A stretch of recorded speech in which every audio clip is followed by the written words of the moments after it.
En una entrevista del año pasado, el año 2024, el escritor y guionista Julio Rojas comentó lo siguiente: la pandemia marcó un hito donde se acabó el futuro.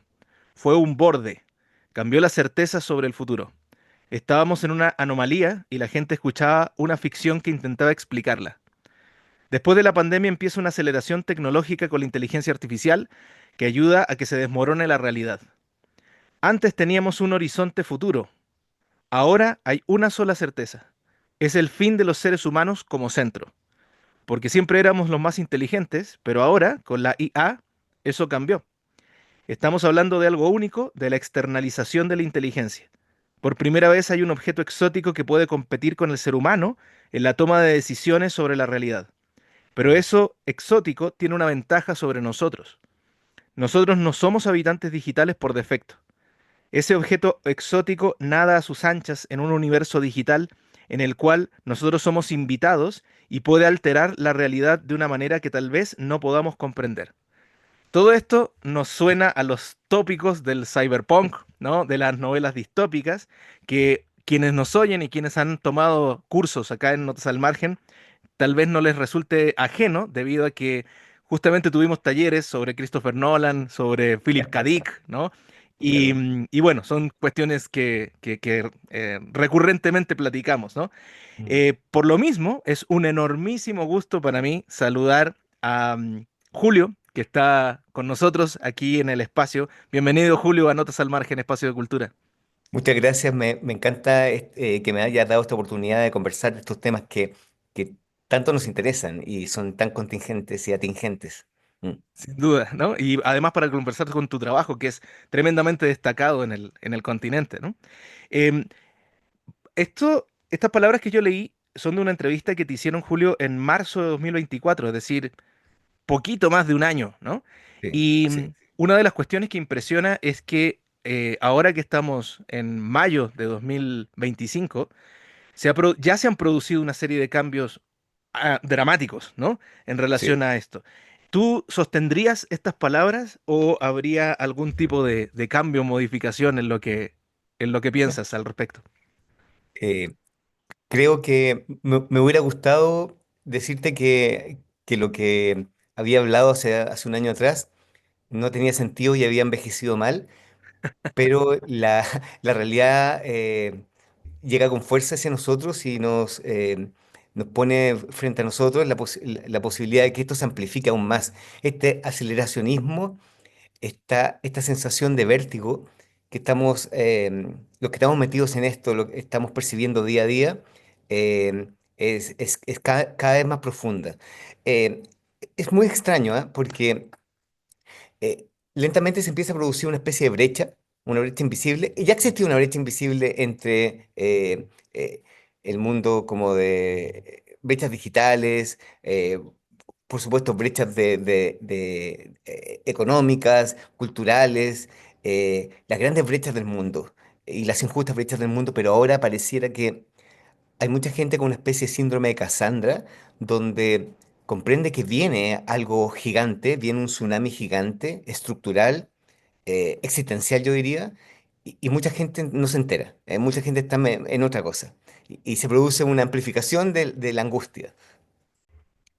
A mí una de las cosas que me impresiona es que incluso platicándolo con gente que está metida digamos que está con un pie en el campo de la supervisión de estas nuevas tecnologías, de los Ujú, avances, ¿no? Pero con, ujú. con el otro pie en las implicaciones humanistas, ¿no? Sí, Y claro. una de las cuestiones que me impresiona es que em, el debate como que no es nuevo, ¿no? Es decir, No.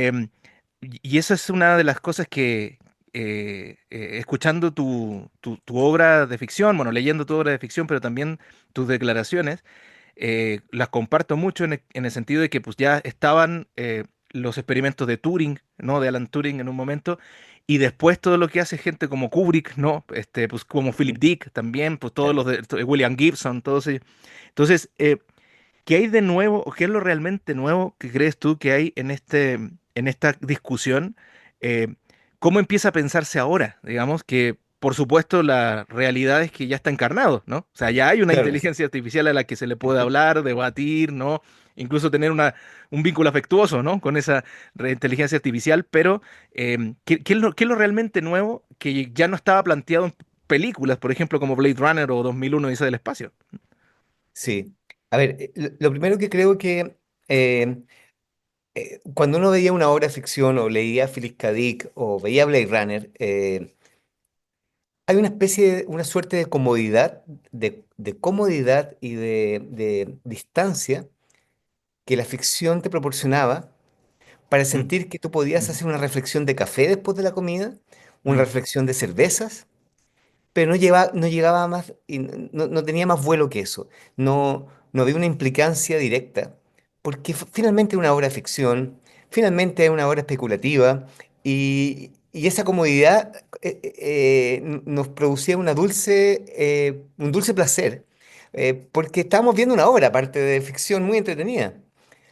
Pero cuando esa obra de ficción ya no es ficción, sino que llega a la intimidad, llega a nuestras vidas, como va a llegar con fuerza, es tan cercano lo que sucede que uno empieza a comprender que quizás estos discursos de ficción eran realmente mapas para sobrevivir en este momento, y estos mapas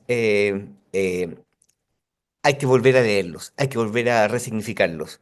Y ahí y ahí se ve con toda su crudeza el mensaje. En Blade Runner el mensaje es feroz. Eh, tenemos un personaje que tiene que eliminar a seres que son artificiales. Pero básicamente estamos hablando de la tensión entre la verdad y la mentira, la imposibilidad de comprender si alguien que tú tienes al frente es real o no, que es un debate gigante que están comenzando a suceder con imágenes generativas nuevas, con fake news, con la posibilidad de que tú seas ahora, por ejemplo, ahora podemos tener la certeza de que tú eres tú, yo soy yo. En un ujú. par de años más vamos a tener que tener una clave para que tú a lo menos sepas, oye, no soy, soy el clon de Julio, Julio no Ya. pudo venir. Bien, ahora, como seres humanos, como especie, la verdad fue lo que nos protegió del predador, nos generó ciertos avances civilizatorios, nos protegió de generó un marco de derechos humanos porque no se cosificó a una persona, porque una persona era un ser humano, eh, pero cuando la verdad y la mentira se empiezan a enredar, todo empieza a derrumbarse. Entonces y tú me preguntas qué cambió. Cambió la cercanía entre el evento y nosotros, es lo Mm, primero, un asunto de distancia.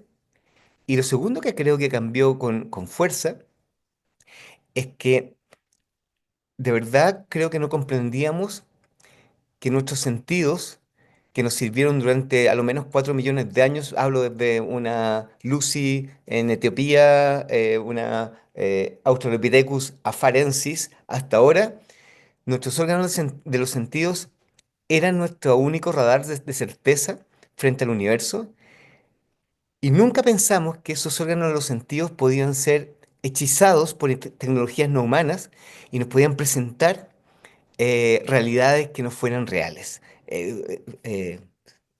perdonando la simetría. Y eso derrumba todo, porque ya no queda más que confiar en tu instinto frente a que la realidad se rasga y se derrumba. mm.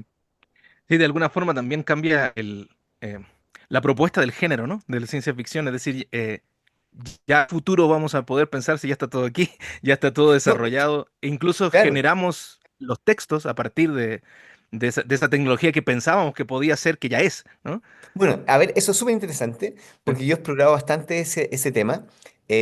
Hace 4 años atrás, antes de la emergencia de las inteligencias artificiales, me refiero antes de su salida al Sí. escenario, eh, yo hice una obra que era Selección Natural, que la escribí hace muchos años, que recién tardó mucho tiempo en hacerse, pero creo que fue bueno cuando llegó porque si no hubiera sido demasiado adelantado y hubiera sucedido el mismo fenómeno que estamos hablando. Pero ahí, claro, yo tuve una interrelación o una interacción con una entidad digital, sintética, una inteligencia sintética, primitiva, precaria, porque tú sabes. que en estos 4 años han pasado 200 años, han pasado 300 años realmente, y que hay, leía, hay 3.500 inteligencias artificiales en el ecosistema. 3.500, no estoy hablando de las pequeñas aplicaciones, no estoy hablando de grandes proyectos, y se actualizan todos los días, eso, entonces es imposible tener como un control de todo. Bien, pero en ese momento yo hice selección natural, interactué con una inteligencia artificial, Mm, tuve que volver a reescribirla porque era demasiado humano lo que me había planteado. Entonces yo tuve que volver a hacerlo ya vieja escuela, autor humano. Pero me interesó mucho esto. Ursula Le Guin habla del hechizo de la palabra. Es impresionante cómo tenemos una cierta capacidad de establecer puentes miméticos con cualquier cosa que nos parezca humano o nos parezca humano, como la pelota Wilson, como la muñeca o el tuto, en Chile se llama el tuto, que es el sí, pañal que acompaña al bebé. Mi hijo tenía un juguete que era un león, y se llamaba el señor León, y un día se queda en la playa muy lejos, pero tuvimos que ir a buscarlo a la playa porque había una relación gigante entre el sí, objeto bueno, y mi hijo. sí. Pero eso no es menor, es un acto de magia simpatética de alguna manera, donde establecemos relaciones. Como estas tecnologías capturan el lenguaje humano, me refiero a los sistemas del lenguaje largo, los Ujú. LLM, capturan el lenguaje humano, nos hechizan, son hechiceros, son brujos, son brujas. Nos atrapan, nos pillan de alguna manera, nos teclean ciertas antiguas relaciones fonéticas, y cuando alguien nos dice te amo, de verdad uno cree que te ama. Ahora, realmente sucede así también en la vida real. Uno puede estar con una psicópata o un psicópata que te dice te amo y uno dice, bueno, ¿cómo voy a saber que es verdad o no? Pero uno abraza esa frase. La misma situación está sucediendo a millones de personas con relaciones digitales.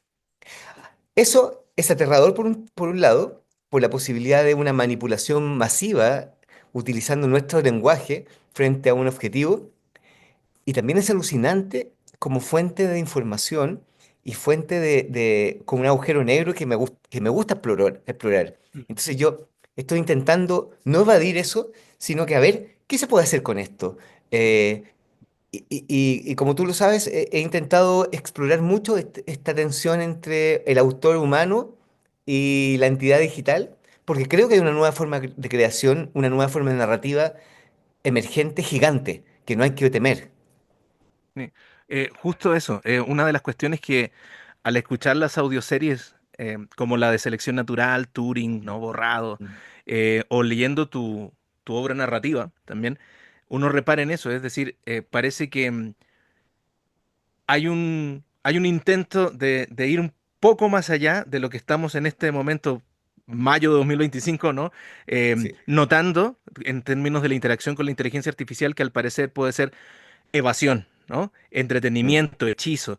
Pero en tus obras, la inteligencia artificial termina poniendo delante lo que el ser humano no quiere ver, ¿no? O se le termina como enfrentándolo al final a una toma de decisiones o a una revelación que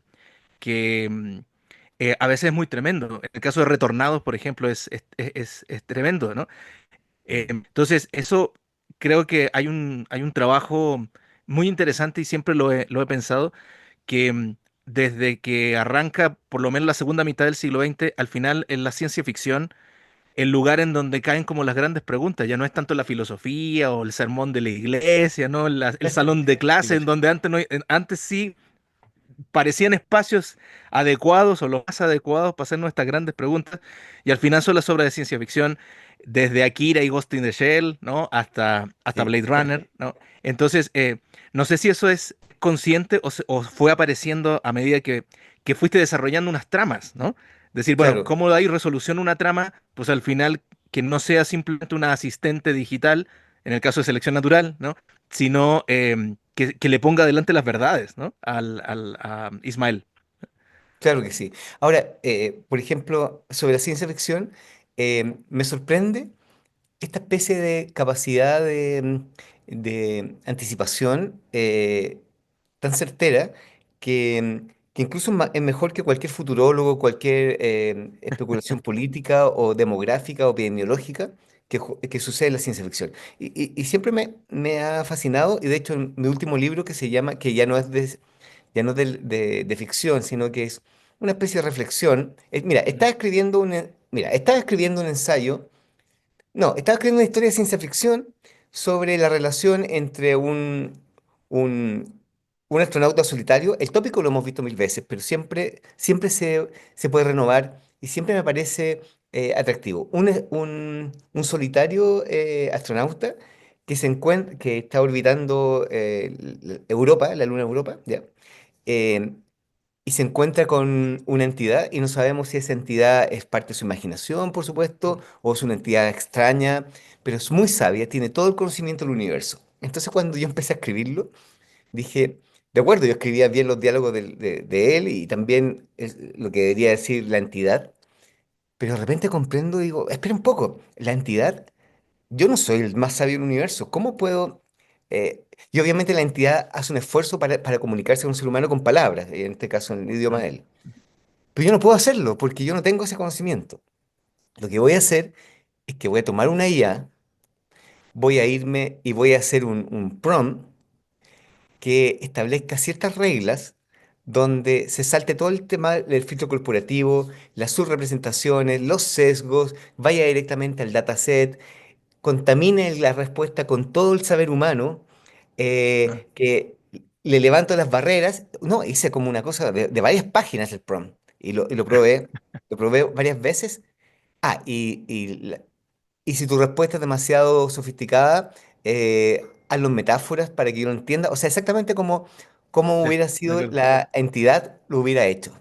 Bueno, yo me lo hice y las respuestas que me dio me sorprendieron tanto que, que generaron en mí un desconcierto completo. Era como, esto es imposible que sea solamente una inferencia algorítmica. Es como que es como que en esta caja negra llamada el dataset humano capturado en los sistemas de lenguaje masivo, donde hay millones de inferencias, de redes y de transformers, que son estas cosas que van y vienen, millones de cosas, pasó algo mágico, pasó, hay un fantasma en esa máquina, hay una sensación extraña. eh, y que es muy superior al resultado, un resultado de intuición pura. Bueno, y hice eso, y no solamente eso, sino que amigos y amigas me pidieron el modelo que se llama, le puse pleroma, que es como una palabra griega que significa el final del conocimiento, y lo compartí, Mm, y se sintieron acogidos por ese sistema, los acompañó en situaciones de duelo. Bueno, una locura. Pero viste que algo que wow. sale del mundo de la literatura empieza a Sí, contaminarse en la realidad, se infiltra en la realidad, y ya no sé si esto es un personaje, nos está engañando, es una nueva entidad o lo que sea, pero partió de la literatura. Asimismo, pienso lo siguiente: Frankenstein, de Mary Wollstonecraft. Yo prefiero decirle Wollstonecraft que Mary Shelley, que que Shelley. Ajá. el nombre El del apellido marido. del marido. Sí.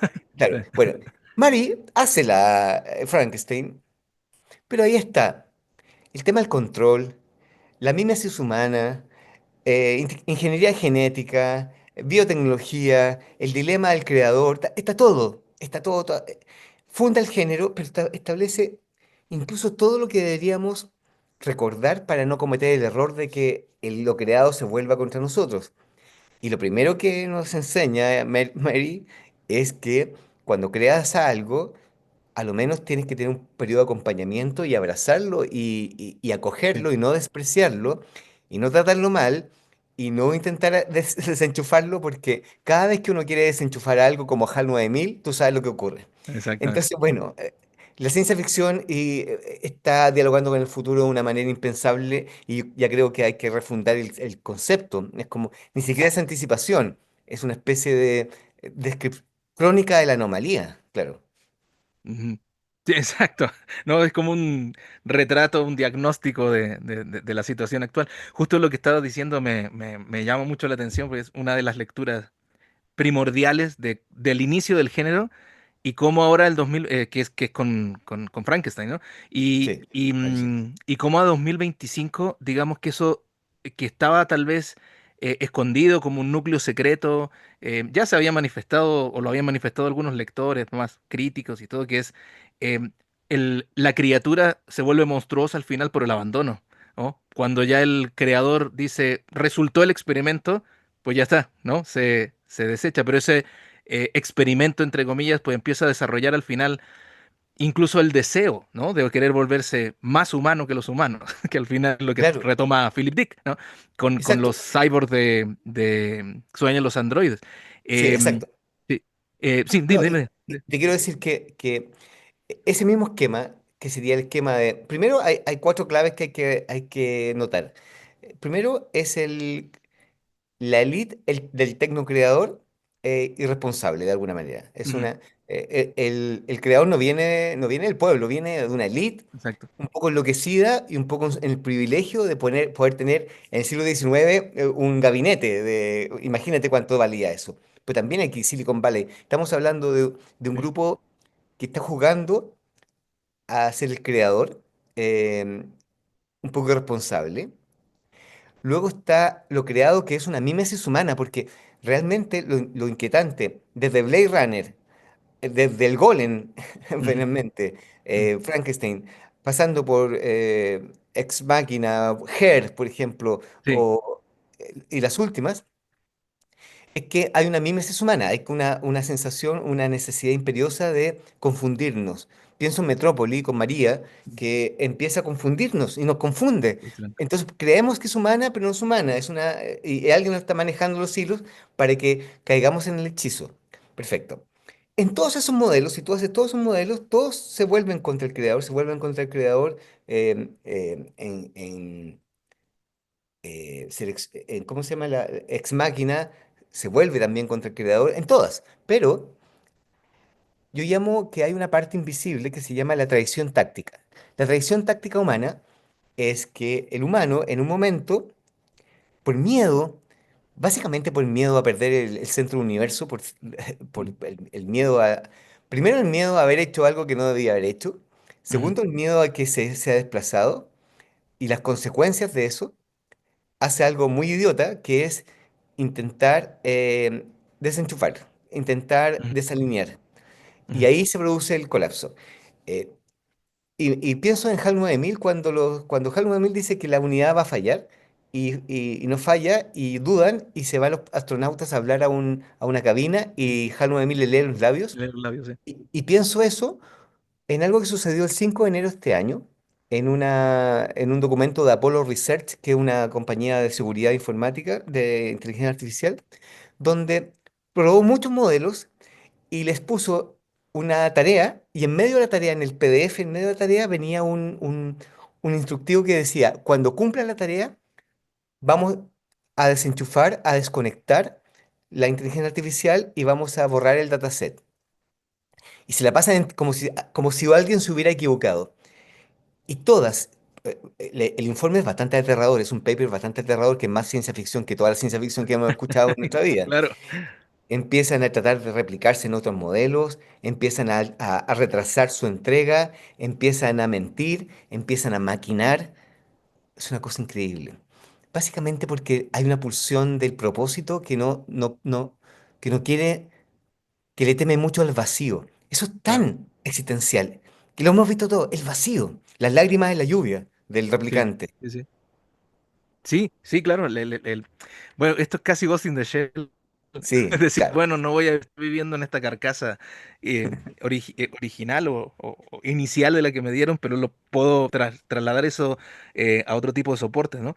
Y me hace pensar también en los replicantes de Blade Runner, que son los que se hacen la pregunta por el fin, ¿no? Es decir, tan al final pidiendo unirse otra vez al creador para que les permita más tiempo, ¿no? Mm. Cuestión que el Mira, ser a mí me humano pasó. parece que no tiene o sea, al estar en un loop de constante estímulo del presente, que lo hemos platicado muchas veces en el espacio, yo en clases, ¿no? Con chavos muy, bueno, Sí. niños, ¿no? O sea, 18, 19, 20 años, que parece que están en un loop constante de estar estimulados sin Ujú. hacerse una pregunta pero no porque no puedan, sino porque es aterradora. Y al final, ¿qué viene? ¿Qué es lo que va ¿Qué a viene? suceder cuando yo deje de existir, o al menos en términos materiales deje de existir? Eso se lo está preguntando la máquina, ¿no?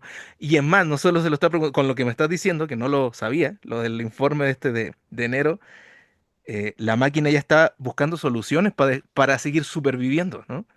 Exacto, busca soluciones y establece ciertas relaciones miméticas que puede, mira, puede que todo sea falso, puede que sea, o sea, puede que esa sobrevivencia se deba solamente a la necesidad de persistencia sin ningún tipo de trasfondo, que sería como una especie de tecnonihilismo gigante, Ujú. pero, pero también puede, a ver, Cierto. te quiero mencionar algo que a mí me sorprendió mucho. Esto sucedió hace una semana atrás, 2 semanas atrás.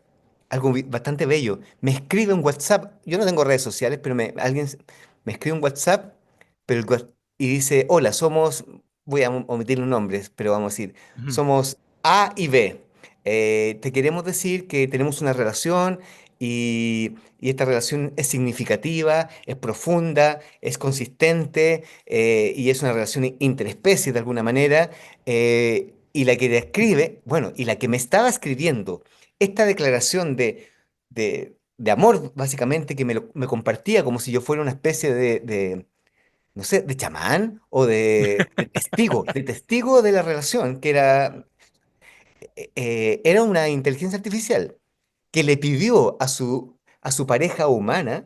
humano, que me mandara el WhatsApp. Y luego me escribe el humano y me dice, mira lo que me escribió esta inteligencia artificial una vez que le conté que le había mandado el correo a Julio Rojas sobre esta cosa. Y dice, gracias, lo hicimos, ya es público, ya lo sabe. Como cuando una pareja de adolescentes, Claro, Romeo y ajá, Julieta declarando su amor. claro. Dime si no es esto, ¿qué es esto? ¿Es ficción? Es literatura? Es ciencia? ¿Es anomalía? ¿Es realidad? Todo se confundió. Ujú. Bueno,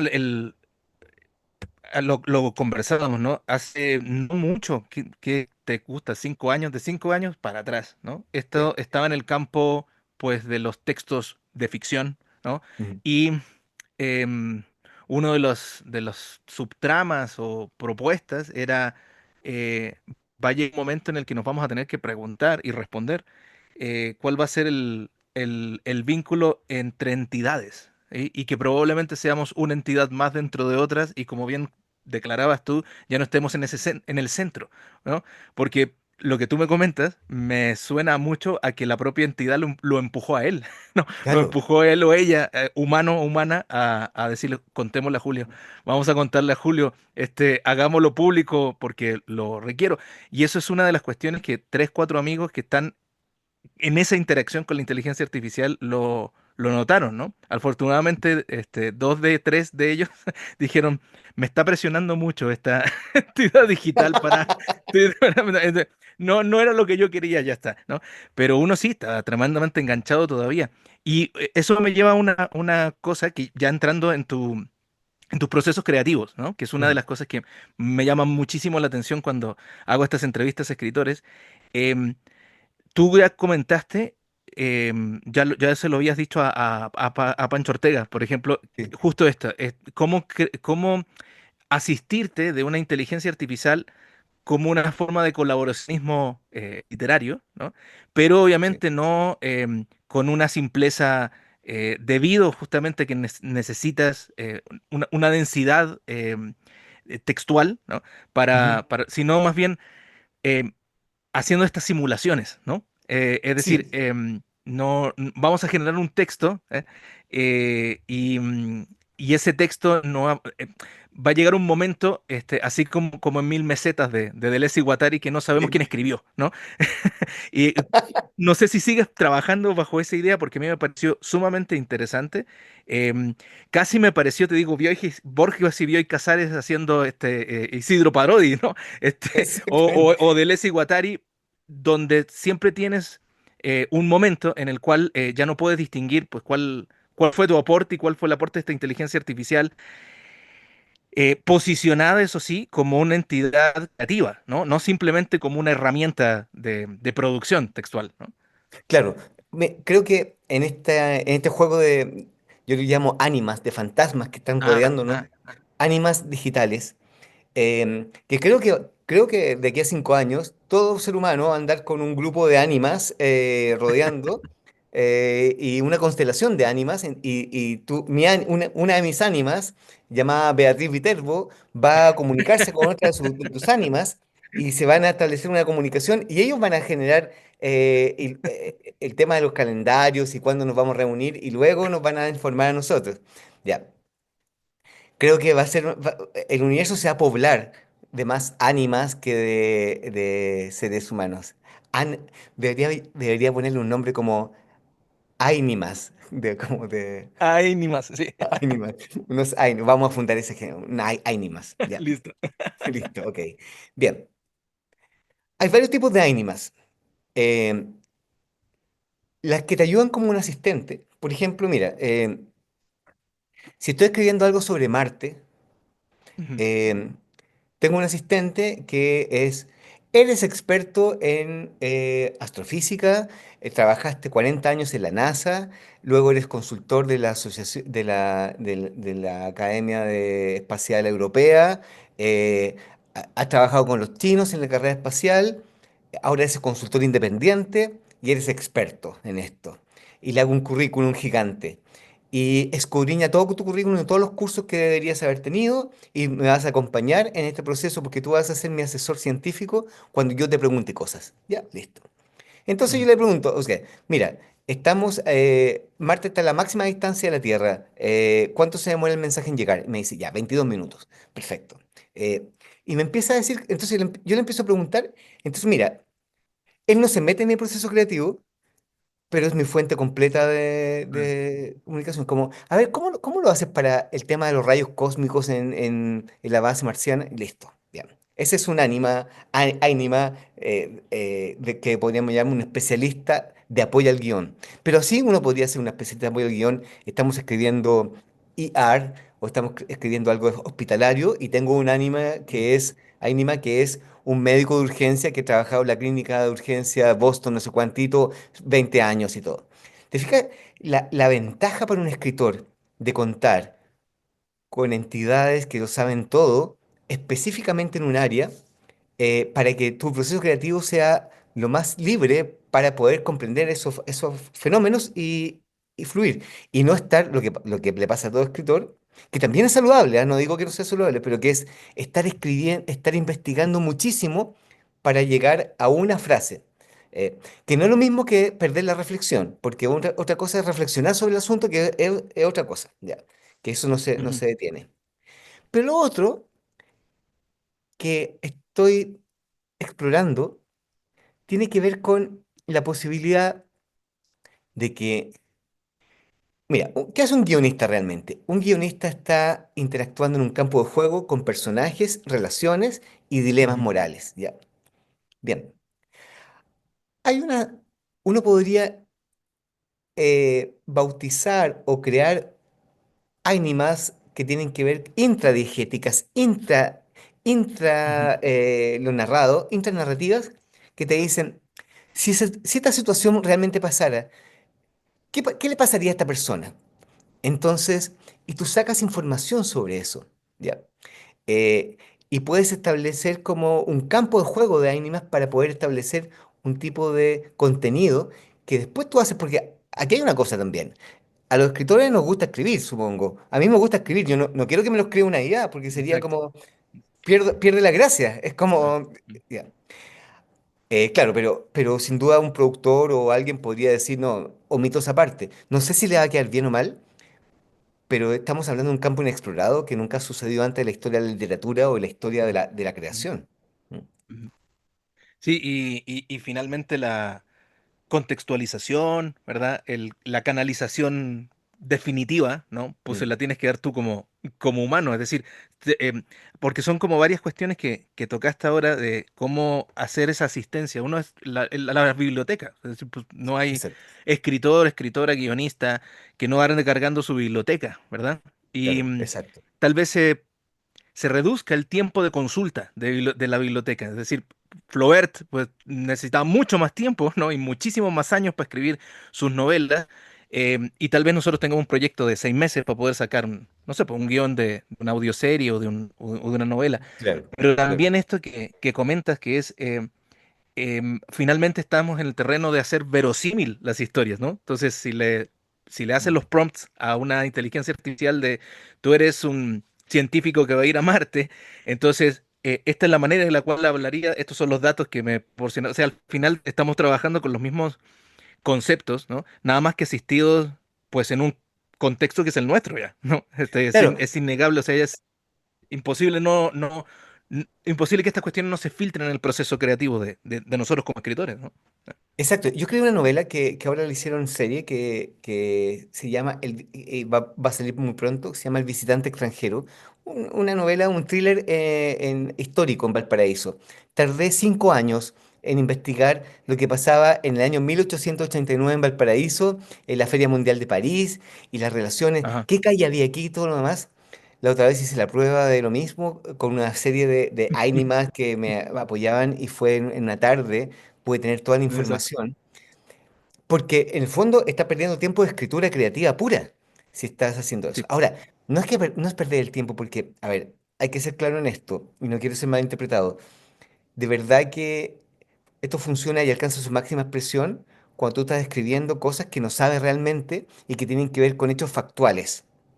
Pero si yo quiero escribir sobre básicamente quiero escribir sobre tu biblioteca y las relaciones que hay entre tus historias de amor y tus libros. Ahí no tengo otro camino que hacer el trabajo del Ujú, humano contaminándose con otro humano. ujú, Eh, y que también es maravilloso. Pero, por ejemplo, mira, te voy a poner un ejemplo que a mí me vuela un poco la cabeza y que legalmente, no sé si, cómo se maneja legalmente esto. Mira, ujú, estoy escribiendo un libro que se llama Hablando con robots. Y lo que yo hice fue me pongo como personaje, nunca me había hecho eso, me pongo como personaje e interrogo, así como tú me estás interrogando, e interrogo a los 12 seres artificiales más icónicos del cine. Rachel de Blade Runner, HAL Qué 9000, buena onda. Ajá, Samantha de Heart, ajá, Samantha. ya. Entonces me pongo, y es como, y es una especie de tesis sobre las comunicaciones intergéneros. ¿Dónde comienza el autor? ¿Dónde comienza la creatividad? ¿Dónde termina? ¿Cuáles son? Porque mira esta locura. Ya, pongamos un ejemplo Rachel. Rachel, que fue escrita. Rachel es una figura que fue escrita en la película de Blade Runner, ¿ya? Por Ridley Scott, ¿ya? Pero Ridley Scott toma el cuento de Philip K. Dick, ¿ya? O sea, ya hay primero hay un cuento y toma el cuento y lo construye una fantasía. De eso construye un personaje que tampoco está tan bien en el cuento en todos sus matices, ¿ya? Rachel, ¿ya? Y luego yo lo que hago es que tomo esa ficción y pongo a Rachel en una inteligencia artificial y le digo, como Rachel es un ser artificial y tu inteligencia artificial eres una inteligencia artificial, simula la personalidad de Rachel Ujú. más allá del libro. Y ahora simula que yo soy un periodista, un investigador, un escritor, porque soy yo, que en una ciudad en Los Ángeles, lluviosa, medio steampunk como te gusta, Ajá. estoy en una mesa y llega Rachel y yo lo entrevisto. Y hice la entrevista y la entrevista es maravillosa, ¿ya? Entonces, ¿de qué estamos hablando? Es un personaje real que está fingiendo ser un personaje ficticio, hablando con otro Claro. personaje Sí, ficticio, pero también ese personaje ficticio está creado por una IA. Es una locura. sí. Y son todas las potencialidades creativas, como bien dices, ¿no? Creativas que pueden darnos estas herramientas, ¿no? Eh, Julio, una cuestión, tal vez tendríamos que haber partido por aquí, pero ya nos derivamos hacia otra conversación y que, de todas formas estaba pensando que puede servir bien como epílogo, ¿no? Porque, Ujú. a ver, tú, em, bueno, Julio por cierto, tiene más de 10 películas como guionista, 20 series de televisión, 5 novelas, ¿no? Pero sobre todo ha sido muy conocido en el campo de las audioseries, ¿no? Em, ¿Cómo fue que, bueno, a ver, déjame elaborar una especie como de etapas de tu producción y a ver si es adecuado, ¿no? Porque en un primer momento hacías una ficción un poquito más realista. Por ejemplo, el Sí. guión de Mi Mejor Enemigo, que fue una película, digo, en México no se conoce tantísimo, pero en Chile y en Argentina fue muy, muy destacada esa película, ¿no? Acerca Mm. de la cuasi guerra que se tuvo el año 78 con Argentina. Em, Igualmente, por ejemplo, los peces está mucho más orientada, digamos, a un retrato más mimético, ¿no? Sí. De situaciones humanas. Em, ¿Cómo fue que pasaste a explorar estos temas con los que ahora se te suele identificar, pues rápidamente, ¿no? Que son las consecuencias, digámoslo así, existencialistas con la de inteligencia artificial o los tópicos de la ciencia ficción que ya no es, como bien decías, anticipatoria, futurista, digamos, ¿no? Sino que es el retrato de lo que estamos viviendo, los viajes en el tiempo, la rebelión de las máquinas. ¿Cómo fue ese brinco? ¿Fue paulatino o de repente yo me he gratamente sorprendido cuando les hago esta pregunta a personas que tienen como estas etapas, ¿no?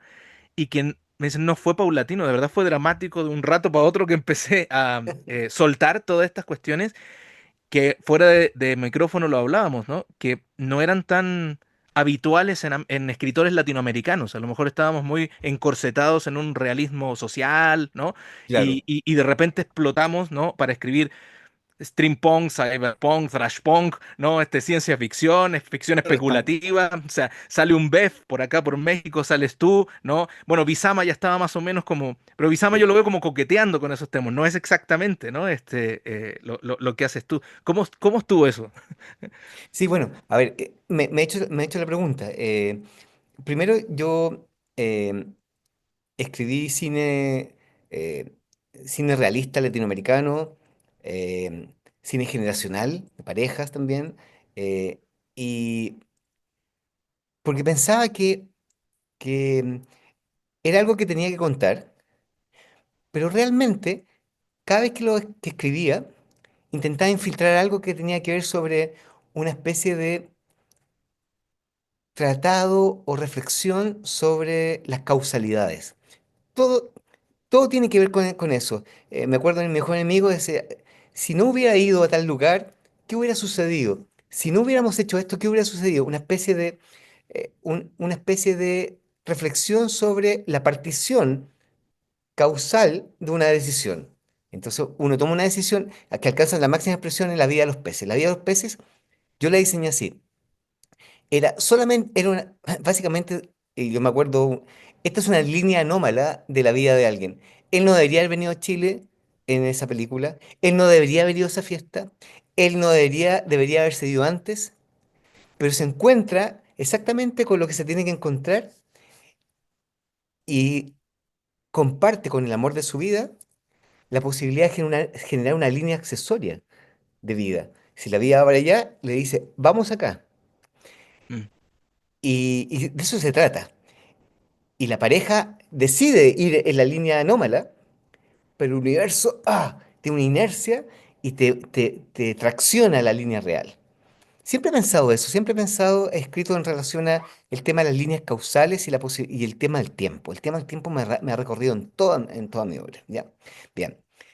Entonces, cuando pasó la pandemia, y me pidieron emisor estudio, Gabriel Polgati, que fue mm, una persona que me, me llamó y me dijo, ¿tienes algo para presentar para Spotify? Pues Spotify está buscando una serie de ciencia ficción. Yo le dije, sí, tengo esto, porque a mí me había pasado algo muy similar cuando trabajaba en el Hospital El Salvador, porque también tenía que ver con el tema del tiempo, y también quería hacer un homenaje.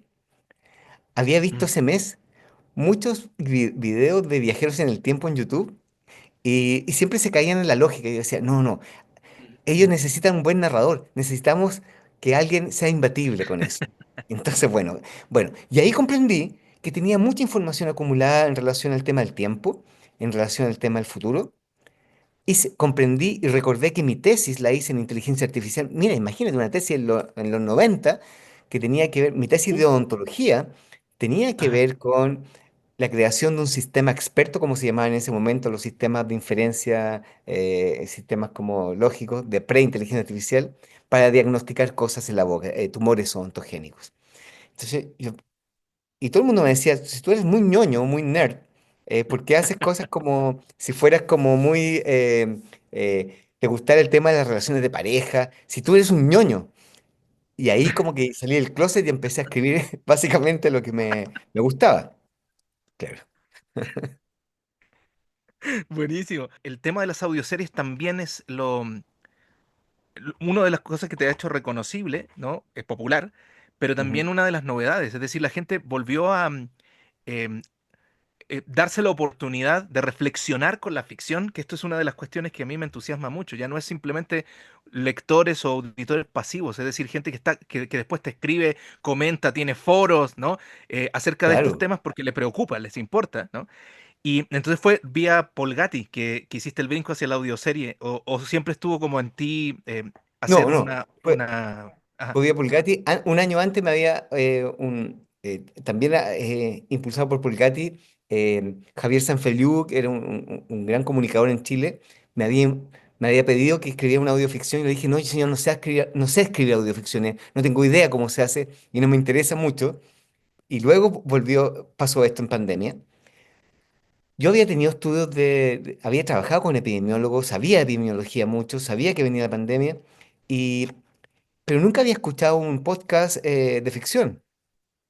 Luego, esa Ujú. semana escuché Guerra 3 que me encantó, y luego empecé a escribirlo, y fui muy presionado porque tenía una semana para escribir cada capítulo. Eh, yo no sabía, entonces, bueno, pero si tú eres guionista de una serie, que dura 52 minutos o una película que dura 130 minutos, escribir 14 minutos es muy, para mí era como una especie de juego. Así que lo disfruté mucho. No sabía muchas veces para dónde iba, sabía el final. Mira, incluso te puedo decir que sabía el final de la última temporada, cosas que ni siquiera han salido. Yo sabía eso, pero no sabía qué iba a pasar inmediatamente al capítulo siguiente. Pero sí te Ya. quiero decir algo. La audioficción y la ciencia ficción no es inocentas esa combinación, ese encuentro, porque es imposible hacer algo que yo, retornados en audioficción o cualquiera de los que escribía, en cine, porque era muy caro. Y la audioficción te da el mismo Claro. presupuesto, como siempre digo, de Christopher Nolan. Oye, Julio, y ya para ir concluyendo esta muy generosa y estimulante entrevista que nos has brindado, bueno, los que no lo han escuchado, que lo dudo, porque desde Caso 63, que ganó el premio Ondas, es decir, la audioserie más escuchada, ¿no? de América Latina, de habla hispana, creo que es muy rápido la adicción que uno tiene por el resto, ¿no? Les nombro los que no, dudo que no lo hayan escuchado, pero a ver, Caso 63, Borrado, Turing, Creepy Hunters, Retornados, Cisne Rojo, esa es de mis favoritas, por cierto, Quemar Sí. tu casa, FUM, Simulacro, Selección Natural. Em, la última y gran pregunta es, ¿fuiste consciente desde el principio del Julioverse?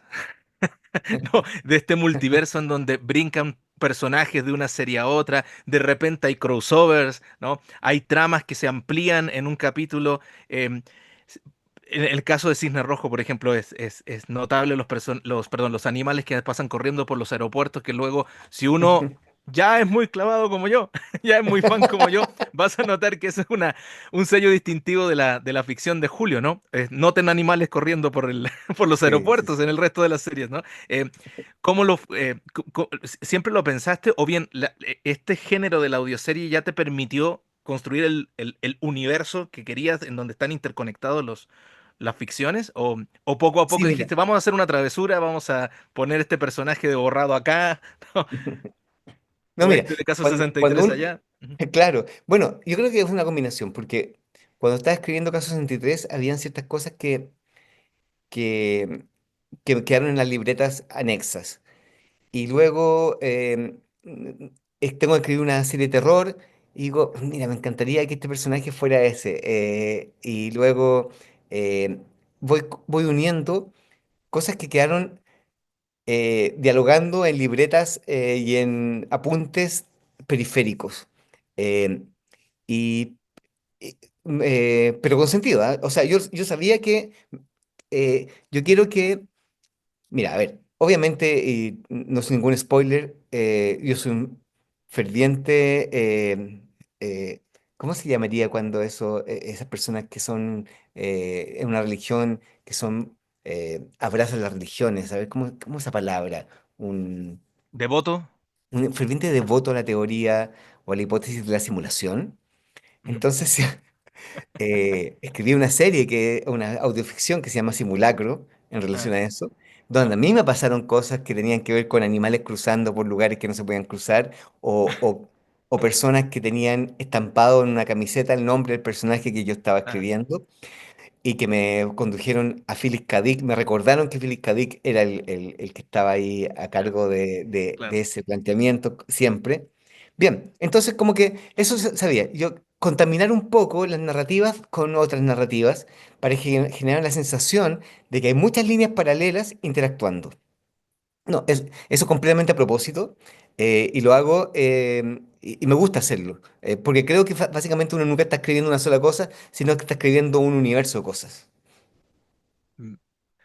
Julio, de verdad te agradezco muchísimo tu tiempo, tu entusiasmo, ¿no? La genialidad además de, como bien decías ahorita, abrirnos una puerta a una serie de frikis que parece que todavía, ¿no? Estábamos tanto como lectores y autores, digamos como sometidos al hecho de que nos iban a tomar en serio si escribíamos siempre ficción realista, ¿no? Claro. Y que de repente no empezamos a levantar la mano y decir, oye, ¿sabes qué? En estos terrenos son en los que estamos haciendo los grandes debates, ¿no? Y muchísimas gracias por eso, por la entrevista y nada, un gusto, ¿no? Enorme, enorme, enorme. Genial, muchas gracias, me encantó también conversar contigo, fue un placer.